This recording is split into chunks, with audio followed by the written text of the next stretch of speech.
Pecuária, Pescas no Floresta continua sensibiliza ba comunidade sira bandu atla beletesi ai no sunu rai arbiru ia pololong ka rai teto.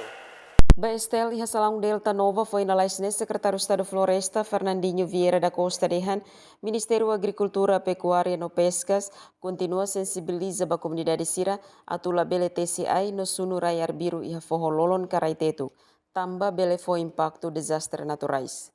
Área protegida tem que ser mos responsabilidade comunidade hotu, la bele saidet responsabilidade parte governo.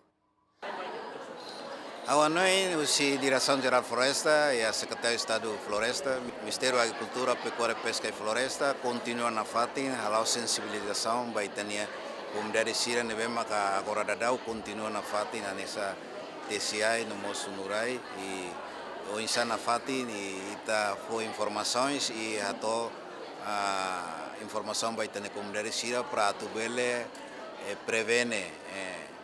prevene atividade sira, nebe makanesa fo destruição baitania floresta natural nebe makanesa morisia itania ya país dani ita tene kata kita ya area floresta ita ya area protegida ita ya parque nacional Inukuni Santana nomos ita ya area protegida 46 area protegida e 44 area protegida terrestre e 2 area protegida marina e área protegida tem que sermos responsabilidade itania comunidade sira. La bele for responsabilidade ba itania parte governo net.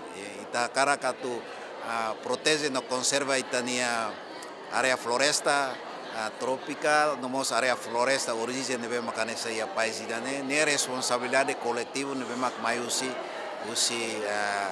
comunidade rasi. Laos a responsabilidade vai uci parte governo. Tinang ne baseia ba informação husi metodologia katak Timor-Leste se enfrenta o fenomena climática El Nino ka Bailoronaro. Fenomena climática El Nino la bela feita ba comunidade sira.